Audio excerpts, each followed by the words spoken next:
Assalamualaikum warahmatullahi wabarakatuh. Selamat siang sobat-sobat guru semua. Ketemu lagi dengan saya di Manga Forza Channel ya. Channelnya Bapak dan Ibu Guru untuk berdiskusi mencari sebuah solusi ya. Baik sobat-sobat guru semua, kali ini saya akan bahas tentang kelanjutan P3K ya, P3K guru ya. Yang selama ini ternyata setelah ditunggu-tunggu jadwalnya semakin hari semakin tidak jelas ya. Tapi teman-teman juga untuk di channel saya ini bisa mengakses beberapa informasi lain terkait dengan PPG juga Bapak Ibu Guru. Jadi di sini saya juga membahas soal-soal PPG, pedagogik maupun profesionalnya ya. Tapi sebelum saya mulai kegiatan video saya pada siang hari ini, bagi teman-teman guru semua, sobat-sobat guru semua yang baru menemukan channel saya ini, jangan lupa klik like, share, komen, dan subscribe. Jangan lupa juga untuk mengaktifkan notifikasi loncengnya agar setiap kali saya upload video terbaru, teman-teman dapat notifikasi dari channel saya ini. Oke, teman-teman teman-teman semua, ketika kita memasuki laman P3K Guru ya, .kemendikbud.go.id, maka teman-teman guru semua masih menjumpai tampilan seperti ini ya, sampai cek kelulusan besar pasca sangga ya. Jadi untuk seleksi tahap kedua ternyata masih belum jelas. Nah, ini untuk pengumuman ses Ditjen GTG ini Bapak Ibu Guru yang terhormat, pengumuman hasil sangga 1 dan pengumuman pemilihan formasi 2 mengalami kemunduran. Nah, sampai saat ini pun ternyata masih belum jelas kapan dan waktunya ya Bapak Ibu Guru. Kira-kira ada apa dan kenapa gitu. Nah, ini juga saya kutip dari Instagramnya Ibu Nunuk Suryani ya. Ibu Nunuk Suryani ya. Ini salah satu orang dari Ditjen Kemendikbudristek ya. Nah, ini Bapak Ibu Guru yang terhormat, berkaitan dengan adanya evaluasi menyeluruh terhadap pelaksanaan seleksi kompetensi tahap 1. Bersama ini kami menyampaikan bahwa pemilihan formasi serta pelaksanaan seleksi kompetensi tahap 2 ditunda hingga pengumuman lebih lanjut. Dan jadwal terbaru akan diumumkan melalui laman guru-p3k.kemendikbud.go.id. Nah, di sini ada balasan dari Daeng Limudin ya. Daeng Limudin. Panselnas harus serius nih, masa level nasional. Saran Bu, tolong libatkan daerah dalam susun kebijakan. Pada tahap awal ini kami diserang peserta macam-macam ya. Sementara pemerintah pusat serahkan ke provinsi. Sebaiknya kabupaten kota diikutkan dari awal ya. Belum lagi masalah dapodik di sekolah dan di dinas sudah tidak ada. Masa di pusat masih ada, masih ada itu ya. Jadi ini dinyatakan bahwa di sekolah sudah tidak ada, tapi data di pusat ternyata masih ada gitu. Ini sehingga orang yang sudah lama tidak mengajar ya, sudah bukan guru lagi ini ya, bukan guru dong itu namanya gitu ya, bisa mendaftar dan lulus. Itu yang jadi masalah besar di situ ya. Kasihan yang lulus juga diteror honorer yang lain. Nah, ini kalau niatnya mengangkat guru honorer dan standar tertentu dilibatkan dinas kabupaten kota, KP akan siapkan mereka. Nah, dari setiap ada protes regulasi berubah. Tidak baik buat sebuah kebijakan negara berlaku seperti itu. Betul sekali ya. Ini sudah 2 kali nih ya, setiap kali membuat kebijakan dilaksanakan, di tengah-tengah pelaksanaan ternyata regulasinya dirubah lagi karena ada tuntutan dari pihak-pihak tertentu ya. Seperti kemarin ketika tahap 1 banyak yang tidak lulus karena passing grade-nya mungkin terlalu tinggi atau mungkin seperti apa, ternyata ada petisi yang kemudian sampai ke Komisi 10, sehingga Komisi 10 mengadakan rapat dengan Pak Menteri dan akhirnya dirubah ya, passing grade ada 3 macam ya, mulai dari 1, 2, dan 3 sehingga pada lulus semua. Nah, untuk seleksi tahap 2 akhirnya pada akhirnya ternyata menemui permasalahan-permasalahan yang lebih serius lagi. Nah, ini banyak sekali permasalahan yang muncul akhirnya ya. Nah, sebenarnya Bapak Ibu Guru semua di sini seharusnya kita sadar dan tahu betul ya, yang namanya seleksi itu apa maksudnya ya. Jadi kalau seleksi hanya mengkhususkan ini ya, saya rasa tidak perlu ada seleksi saja. Angkat saja guru-guru yang honorer di sekolah negeri misalnya begitu ya. Jadi dana yang sudah dikeluarkan ya tidak jadi dana tidak terbuang sia-sia, intinya begitu. Tapi di sini sudah namanya seleksi, ternyata regulasinya selalu berubah di tengah-tengah perjalanan. Nah, ini sebenarnya akan menjadi permasalahan yang akan terus berlanjut. Jadi silakan Bapak Ibu guru nanti lebih serius lagi kira-kira kajian lebih baik seperti apa. Kemudian guru-guru yang honorer di sekolah negeri juga harusnya tahu dan paham ya kira-kira adanya tujuan seleksi ini seperti apa. Ya, dulu Pak Menteri sudah wanti-wanti untuk seleksi tahap awal prioritas guru honorer di sekolah negeri. Ternyata untuk tahap kedua ini akhirnya ditunda lagi dengan alasan-alasan tertentu dan banyak sekali yang memberi masukan ternyata nanti akan menguntungkan guru honorer lagi. Nah, ini yang namanya pengabdian perlu kita sadari, yang namanya pengabdian itu untuk negara ya, bukan untuk sekolah saja. Jadi semuanya sebenarnya punya hak yang sama ya, baik sekolah yang di sekolah negeri ataupun swasta, intinya begitu. Oke, lanjutkan teman-teman semua. Nah, di sini ada surat Kemendikbudristek soal tes P3K guru tahap 2 digelar November, bikin honorer kebingungan. Nah, ini apa yang buat kebingungan ya? Kita simak saja. Ini dari jpnn.com Jakarta, Forum Guru Honorer Negeri Lulus Passing Grade seluruh Indonesia, FGHN LPSI, mempertanyakan surat dari Kemendikbudristek soal jadwal seleksi kompetensi P3K tahap 2. Sebab surat yang ditandatangani Direktur Guru Pendidikan Menengah dan Pendidikan Khusus Yawardi tertanggal 4 November hanya menyebutkan pelaksanaan tes P3K guru tahap 2 digelar November saja, tetapi tidak tertera tanggalnya kapan. Nah, surat itu sangat aneh isinya, hanya disebutkan seleksi P3 guru tahap 2 serempak dilaksanakan November tahun 2021. Tidak disebutkan tanggal pastinya kapan. Nah, ini seperti yang saya bahas tadi, jadi nanti untuk seleksi tahap 2 masih simpang siur, belum tahu jadwal pastinya, belum jelas ada atau tidaknya ya. Jadi cuma ada sekedar surat yang ditandatangani tanggal 4 November, tetapi untuk tanggal pelaksanaan tidak tertera di situ. Artinya ini masih mungkin dalam proses penggodokan ya. Nah, kira-kira nanti mau seperti apa?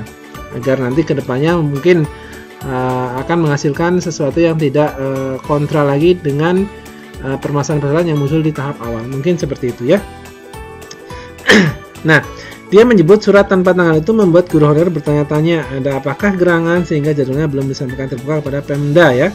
Menurut Heti, Kemendikbudristek hanya meminta Pemda menyiapkan pengawas utama untuk pelaksanaan seleksi P3 guru tahap 2. Mereka bahkan sudah berusaha mencari informasi kapan sebenarnya tanggal pelaksanaan seleksi P3K itu, tetapi belum direspon para pejabat terkait.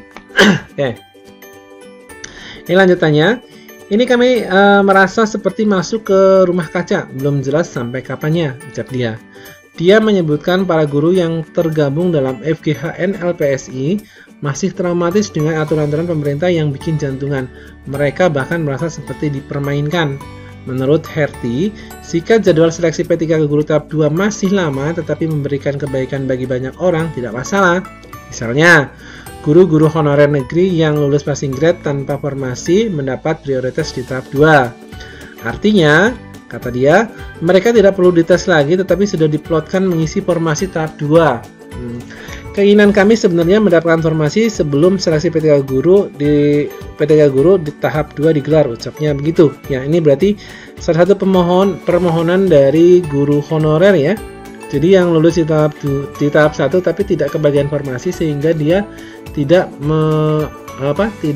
lolos ya. Lolos passing grade tapi tidak kebagian formasi. Artinya dia tidak menjadi ASN P3K.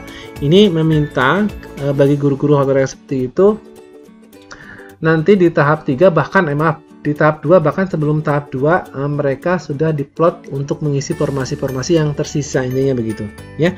Ini masih permintaan dan ini merupakan PR juga untuk Bapak Menteri dan jajarannya. Kira-kira nanti penyelesaiannya seperti apa ya, karena ini menyangkut hajat hidup orang banyak ya, mulai dari guru honorer, swasta pun tentunya sudah berharap-harap dan lulusan PPG juga sudah berharap-harap untuk mengikuti tes tahap 2 ya, tapi ternyata masih ada masalah yang seperti itu. Oke. ST menyebut pemerintahan tersebut adalah wajar sebab mereka sudah mengikuti tes dan lulus passing grade. Ya, memang seperti itu. Bahkan tidak sedikit guru honorer yang nilai passing grade-nya lebih tinggi dari guru induk. Harus menelan pil pahit lantaran dinyatakan tidak lulus formasi karena bukan guru induk. Ya, betul. Banyak yang seperti itu, teman-teman semua. Nah, ini yang nilainya tinggi tidak lulus P3K karena bukan guru prioritas, nilainya di bawah malah lulus P3K karena guru induk. Ujar Heti. Ya, ironisnya, lanjut Heti, yang lulus passing grade dengan nilai-nilai tinggi malah disuruh ikut tes tahap 2 dan tahap 3. Nah, ini sebenarnya ikut tes tidak, nggak ikut pun tidak ya. Jadi nanti yang lulus passing grade tahap 1 boleh tidak ikut tes, tetapi nanti tetap di ranking ya, yang tertinggi siapa, intinya begitu ya.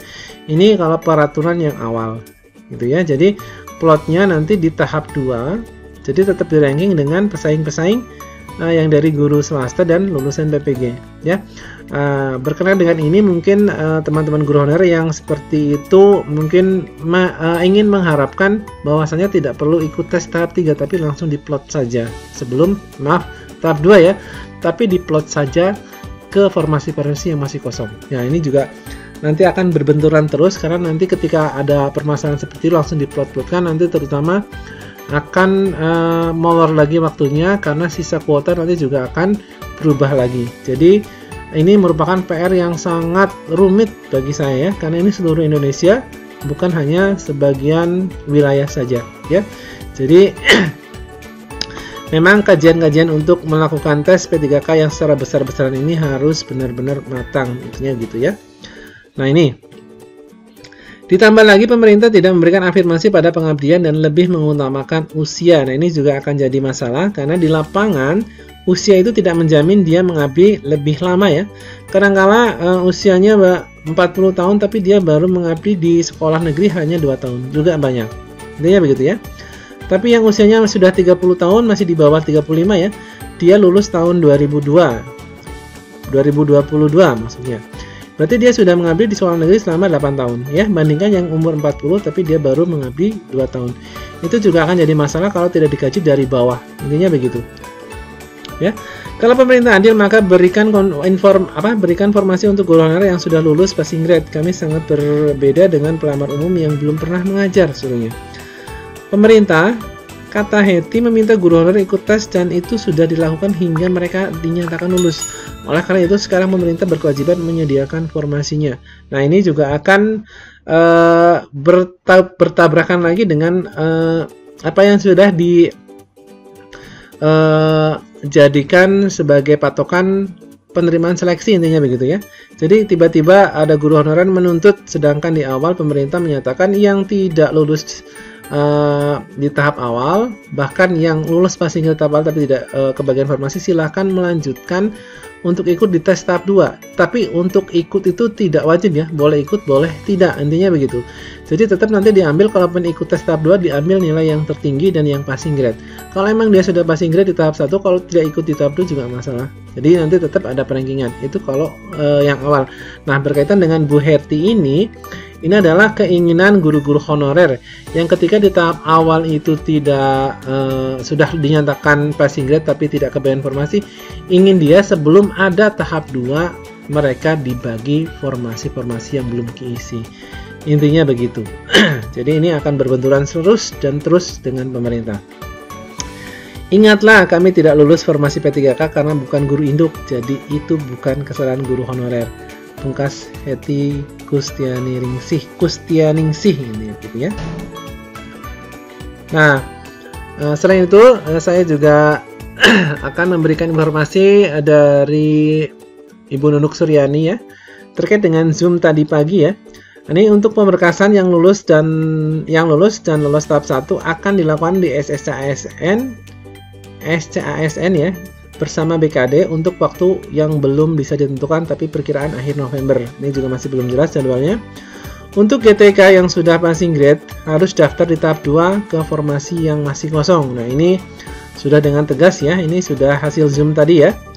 Bisa ikut tes atau tidak di tahap 2 terserah. Kalau ikut nanti hasil akan diambil nilai yang tertinggi. Betul, ini berarti keputusan awal dipakai lagi ya. Kemudian poin 3, untuk pembayaran gaji melalui anggaran daerah yang berasal dari pusat. Yang keempat, di tahap 2 tidak ada prioritas guru induk, ya, artinya disamaratakan antara guru induk, kemudian guru honorer, intinya guru honorer di sekolah negeri ataupun guru induk, guru swasta ataupun guru ataupun lulusan PPG ini tidak disamaratakan, jadi sudah tidak ada prioritas guru induk. Tahap 2 tetap hanya bisa daftar satu kabupaten, untuk tahap 3 baru bisa di luar kabupaten. Tapi ini kelanjutannya kita masih belum jelas karena sampai sekarang informasi pengumuman juga masih belum ada ya. Untuk pendaftaran tahap 2 belum bisa ditentukan dan nanti akan disampaikan di website P3K. Di tahap 2 tidak ada tambahan formasi, masih menggunakan sisa formasi di tahap 1. Untuk yang GTK passing grade di tahap 1 lalu di tahap 2 belum beruntung dan tahap 3 belum beruntung, maka akan dimaksimalkan setelah tahap 3. Untuk ketentuannya bagaimana nanti akan diinfokan selanjutnya. Jadi untuk teman-teman yang guru honorer di tahap 1 masih belum kebagian formasi tapi dia passing grade, maka nanti di tahap 2, tahap 3 kalaupun tidak kebagian lagi tetap nanti akan diberikan dimaksimalkan, istilah bahasanya dimaksimalkan setelah tahap 3 ya. Untuk ketentuannya nanti akan menyusul. Ini mungkin akan condong untuk keuntungan-keuntungan atau untuk kebaikan guru-guru honorer tahap 1 yang tidak lolos ikut 2 dan 3 ternyata tidak bisa mengisi formasi lagi, maka nanti akan diprioritaskan mungkin setelah untuk tahap 3. Begitu teman-teman semua, mudah-mudahan video ini bisa membantu. Jangan lupa klik like, share, komen, dan subscribe. Jangan lupa juga untuk notifikasi nantinya. Selamat siang, assalamualaikum.